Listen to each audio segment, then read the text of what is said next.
Indian बाजार में recently दिखी रिकवरी। रे डालियो जो कि दुनिया के सबसे बड़े फंड मैनेजर्स में से आते हैं, वो कह रहे 2026 में आ सकता है बहुत बड़ा क्रैश। गोल्ड ईटीएफ में हो चुका है इनफ्लो डबल, इक्विटी के अंदर 14% एसआईपी ड्रॉप हो गई, सिल्वर ईटीएफ में जंप 139% का देखने को मिला। लेकिन डरावनी बात यह है कि मार्केट हमारी ऑलमोस्ट ऑल टाइम हाई के आसपास है।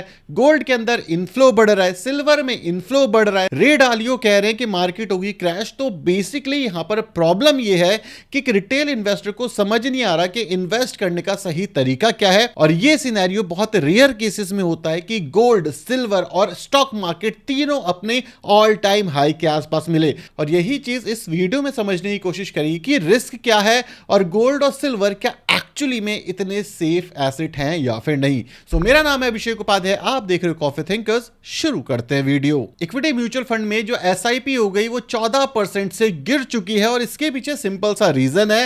लास्ट 1.5 से 2 साल के अंदर इक्विटी मार्केट ने ऑलमोस्ट 0% के रिटर्न दिए हैं। Even market all time high होने के बावजूद 90% इन्वेस्टर्स का जो पोर्टफोलियो है वो गिरा हुआ दिख रहा है या फिर रेड लाइन में दिख रहा है। और लास्ट 2 साल के रिटर्न्स देख करके ये लग रहा है कि अगर ये पैसा सिर्फ मैं एफडी में डाल देता तो भी मेरे अच्छे रिटर्न्स बन जाते। और ये डर हो भी तो क्यों ना हो, क्योंकि जो एफआईआई हैं वो कुछ टाइम तक आते हैं और उसके बाद ऑल ऑफ द सडन इतना बेच देते हैं जितना उन्होंने खरीदा भी नहीं था।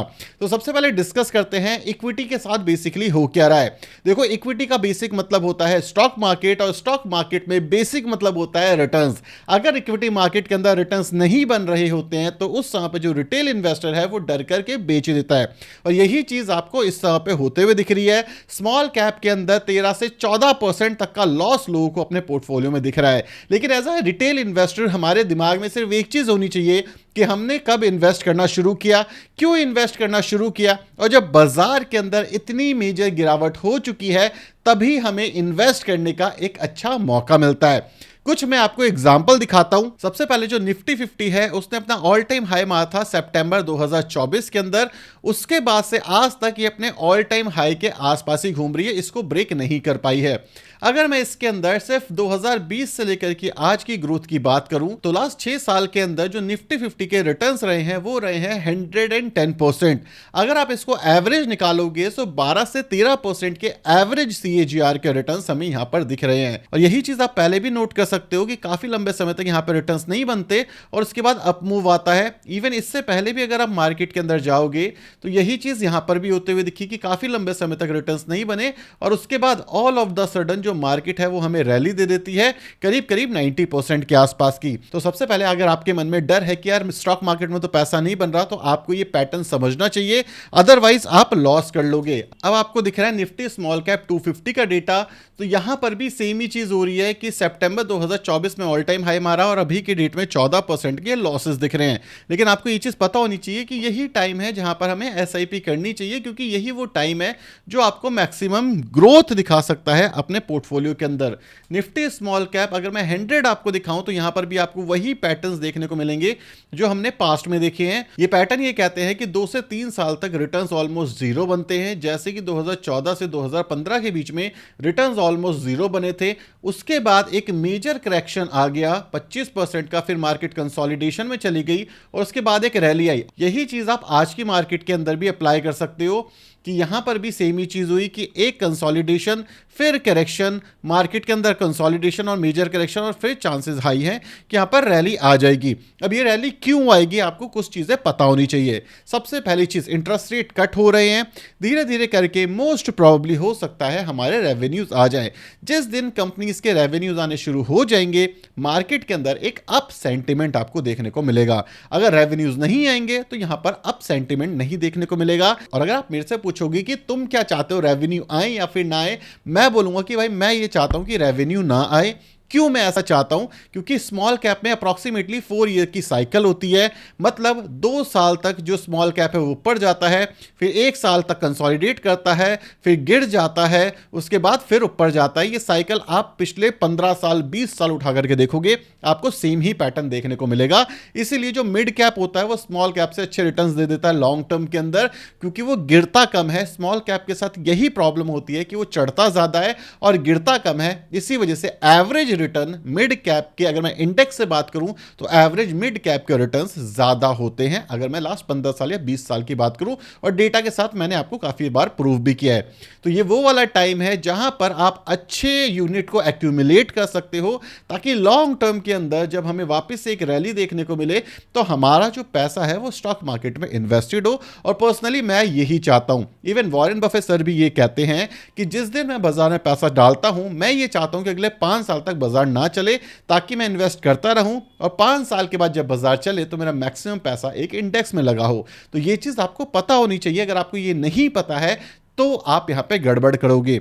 और 90% इन्वेस्टर्स इस समय पे यही गड़बड़ कर रहे हैं, क्योंकि वो इक्विटी मार्केट से अब छोड़ करके भाग रहे हैं। वो भाग करके जा रहे हैं गोल्ड के अंदर और भाग करके जा रहे हैं सिल्वर के अंदर। अगर आपने गोल्ड या सिल्वर के अंदर इन्वेस्ट किया हुआ है, एक मेरे को रीजन बताना, प्रैक्टिकल रीजन, कि आपको क्यों लगता है गोल्ड और सिल्वर खरीदा जा रहा है। और अभी वीडियो को पॉज करके कमेंट सेक्शन में लिखना। अब मैं आपको अपने रीजंस बताता हूं। सबसे पहला रीजन मेरे खुद का गोल्ड बाय करने का है, क्योंकि इस समय पे जो सेंट्रल बैंक्स हैं, मतलब इंडिया का जो सेंट्रल बैंक है आरबीआई, उसने अपने गोल्ड रिजर्व डबल कर लिए हैं लास्ट 3 सालों के अंदर।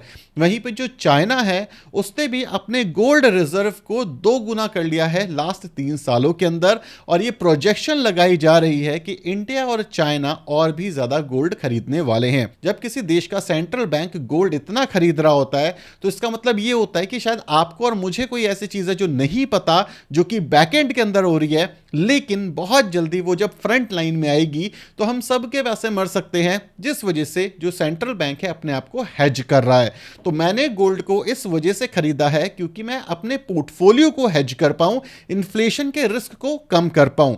दूसरी चीज, सिल्वर की अगर बात करें तो मेरे पोर्टफोलियो का सिर्फ 2 से 3% सिल्वर में है, और मैं ना जाने सालों से कहता आ रहा हूं। इसके पीछे सिंपल सा रीजन ये है कि जो सिल्वर है ये भाग रहा है, फोमो में आकर के इन्वेस्ट करना चाहिए, तो थोड़ा बहुत पैसा हमने इन्वेस्ट कर दिया है। अदर देन दैट, अगर मैं डेटा पर्सपेक्टिव से बात करूं तो यहां पर बात ये हो रही है कि जो रियल डिमांड है वो सिल्वर की बढ़ती जा रही है, और सिल्वर आपको अब फिजिकल मार्केट के अंदर अवेलेबल नहीं है। इवन गोल्ड भी आपको फिजिकल मार्केट में मिलना बहुत मुश्किल हो चुका है। इवन प्रीमियम चार्ज करने शुरू कर दिए हैं गोल्ड और सिल्वर के ऊपर यहां पर जो ज्वेलर्स हैं उन्होंने। इवन काफी सारे ज्वेलर्स ने, तो जो लोकल ज्वेलर्स होते हैं, उन्होंने अपनी दुकान बंद कर ली है ताकि कोई कस्टमर आकर के उनसे उनका सोना ना मांग ले। और अगर मैं सिल्वर को और डीप डिग इन करूं तो माना यह जाता है कि सिल्वर आने वाले टाइम पे सोने को भी बीट कर सकता है, क्योंकि जो सिल्वर की रिक्वायरमेंट है वो बढ़ती ही जाने वाली है। और इवन यूएस ने भी सिल्वर को अपने क्रिटिकल मिनरल लिस्ट के अंदर ऐड कर लिया है, जिस वजह से जो सिल्वर है आने वाले टाइम पे हमें कम ही देखने को मिलने वाला है दुनिया के अंदर। सो ये कुछ मेजर रीजंस थे जिस वजह से मैंने गोल्ड और सिल्वर के अंदर इन्वेस्ट किया है। अब यहां पर मैं आपको एक फन फैक्ट दिखाता हूं जो आपको पता होना चाहिए। अगर मैं सिल्वर की बात करूं तो सिल्वर के अंदर लोग इन्वेस्ट इस वजह से कर रहे हैं, जितना मैंने एनालाइज किया है वो है सिर्फ और सिर्फ उसके रिटर्न्स देख करके। सिल्वर 300% बढ़ गया 2024 से 2026 के बीच में, और यहां पर लोगों को लगा कि यहां पर जो वॉल्यूम्स हैं वो खत्म हो जाएंगे और हम इन्वेस्ट नहीं कर पाएंगे। और सिल्वर फिर जब 30% गिर गया, 40% गिर गया सॉरी, तो उस सिचुएशन के अंदर लोगों को यह लगा कि सिल्वर वापस नहीं आने वाला, चीजें बर्बाद हो जाएंगी। और यहीं पे जो रिटेल इन्वेस्टर है हर बार गलती करता है। एक पैटर्न आपको पता होना चाहिए, दोबारा दिखाता हूं। इक्विटी में इनफ्लो बंद हो चुका है, क्यों? क्योंकि रिटर्न्स नहीं बन रहे हैं, लो रिटर्न्स हैं। गोल्ड और सिल्वर में रिटर्न्स बन रहे हैं, तो इस वजह से जो रिटेल इन्वेस्टर है वो यहां पर मूव हो चुका है। लेकिन क्वेश्चन यहां पर यह है कि क्या यह सही तरीका है इन्वेस्टमेंट का, जब आप एक लॉन्ग टर्म पर्सपेक्टिव से इन्वेस्टमेंट स्ट्रेटजी बिल्ड करते हो? मेरा पर्सनल मानना है कि यह सही तरीका नहीं है। सही तरीका क्या होना चाहिए मेरे हिसाब से, जो मैं पर्सनली अपने लिए फॉलो करता हूं, आप मुझे कमेंट कर सकते हो कि आप क्या फॉलो करते हो। मेरे हिसाब से सबसे सिंपल सी चीज है कि अगर आपको गोल्ड और सिल्वर रखना भी है, जो मेरे खुद के पोर्टफोलियो में भी कुछ टाइम पहले तक नहीं होता था, साल 1.5 साल पहले तक, उस सिचुएशन के अंदर इक्विटी के अंदर 70 to 80% हमारा पैसा हो सकता है। गोल्ड के अंदर मेरे हिसाब से अप टू 10% के आसपास हो सकता है, और सिल्वर के अंदर अप टू 5 to 7% के आसपास हो सकता है। और बाकी जो पैसा है वो कैश होगा अपॉर्चुनिटी फंड के रूप में। मैं अपने पोर्टफोलियो को ऐसे डाइवर्सिफाई करता हूं। इससे बेनिफिट क्या मिलता है, जो गोल्ड और सिल्वर है अगर ये रैली करते हैं और स्टॉक मार्केट गिर जाती है, तो ये दोनों मिलकर के मेरे पोर्टफोलियो का 10 से 15% के आसपास बना देंगे, और ये इतना ऊपर चले जाएंगे चाहेंगे कि मेरे स्टॉक मार्केट के जो रिटर्न्स हैं जो कि नहीं बने, लॉस हो रहा होगा उस समय पे, वो मेरे को यहां से बचा लेगा। इसी का उल्टा अगर गोल्ड और सिल्वर गिर जाते हैं अप टू 60% के आसपास भी, जो स्टॉक मार्केट है वो रैली देना शुरू कर देगा और मेरे जो रिटर्न्स हैं वो फिर से यहां पर बन सकते हैं। इसको कहते हैं हेजिंग स्ट्रेटेजी। एक और मेन रिस्क की बात करता हूं जो कि रे डालियो कह रहे हैं कि अप टू 20 से 30% तक करेक्शन 2026 में आ सकता है। अब मैं आपसे एक क्वेश्चन पूछूंगा और इसका आंसर आप मुझे खुद दे पाओगे। गोल्ड कब चलता है? गोल्ड क्यों चलता है? अगर आपने इसका आंसर जान लिया तो आपको चीजें समझ आ जाएंगी। गोल्ड सिर्फ तब चलता है जब दुनिया में तबाही होती है, geopolitical tension all time high होती है, यूएस के ऊपर से लोगों का भरोसा उठ रहा है, डॉलर वीक हो रहा है, जिस वजह से गोल्ड खरीदा जा रहा है। तो ये एक रीजन हो गया। दूसरा रीजन, जब दुनिया के अंदर ये पता होता है कि बबल बन रहा है और प्रोडक्टिविटी लेवल नीचे जा रहा है। मतलब क्या है इसका, कि अगर आप इस समय पे देखोगे तो एआई बबल है और ये एग्जिस्ट करता है। आज फटेगा, कल फटेगा, परसों फटेगा, नो वन नोज। उस दिन देश के देश कोलैप्स करते हुए दिख जाएंगे। आप देखोगे तो इंडियन आईटी सेक्टर में इसका इंपैक्ट हमें ऑलरेडी देखने को मिल चुका है। इवन यहां पर ही नहीं, आपको पूरी ग्लोबल मार्केट के अंदर भी इसका इंपैक्ट देखने को मिल रहा है। जितने भी एआई स्टॉक्स हैं इसके अंदर मेजर गिरावट दिख रही है। दूसरी चीज, अगर ये क्रैश आता है तो million of dollar wiped out हो जाएंगे और आपको पता भी नहीं चलेगा। उस सिचुएशन में जो डॉलर है वो वीक हो जाएगा और गोल्ड स्ट्रांग हो जाएगा। इसी के साथ साथ प्रॉब्लम यूएस डेट की है जो कि $38 ट्रिलियन के आसपास है। ट्रंप ने सोचा था एज पर न्यूज कि जितना पैसा मैं कमाऊंगा टैरिफ लगा के उससे मैं डेट रीपे कर दूंगा, बट ऐसा भी होता हुआ नहीं दिख रहा। सो नेट नेट गोल्ड के पीछे ये रीजन है ऊपर जाने का। सिल्वर के पीछे रियल रीजन आ जाता है कि जब गोल्ड जाता है तो सिल्वर ऑटोमेटिकली ऊपर जाना शुरू हो जाता है, बिकॉज वो भी लिमिटेड सप्लाई एसेट है।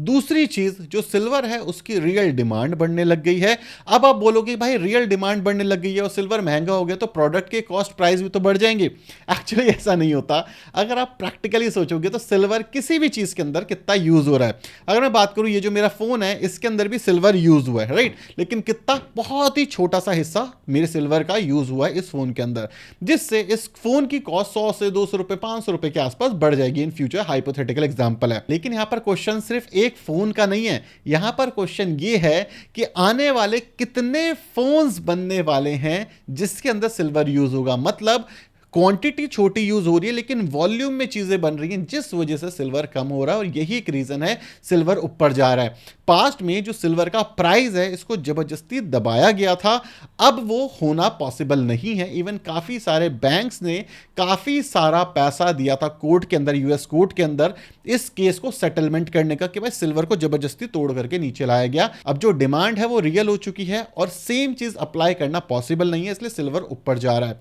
स्टॉक मार्केट ऊपर जा रही है क्योंकि मार्केट के अंदर लिक्विडिटी है और ये तीनों मिलकर के बनते हैं एक मेजर ब्लंडर। हिस्टोरिकली देखा ये गया, अगर स्टॉक मार्केट गिरेगी तब गोल्ड और सिल्वर ऊपर जाएगा, जब गोल्ड और सिल्वर गिरेंगे तो स्टॉक मार्केट ऊपर जाएगी, क्योंकि एक जगह का पैसा दूसरी जगह जाने वाला है। और इस समय पे यही हो रहा है कि नो वन नोज कि एग्जैक्टली दुनिया में क्या चल रहा है।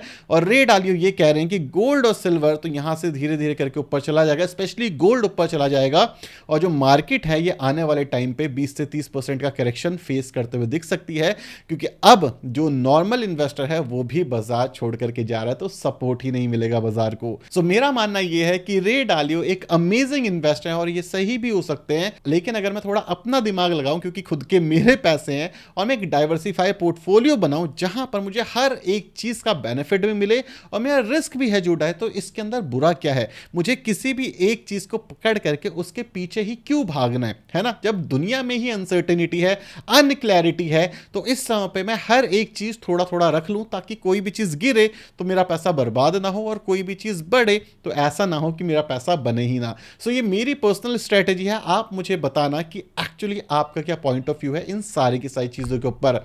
वीडियो पसंद आई, कुछ ना सीखने को मिला, इस वीडियो को लाइक और चैनल को सब्सक्राइब कर देना। Bye bye.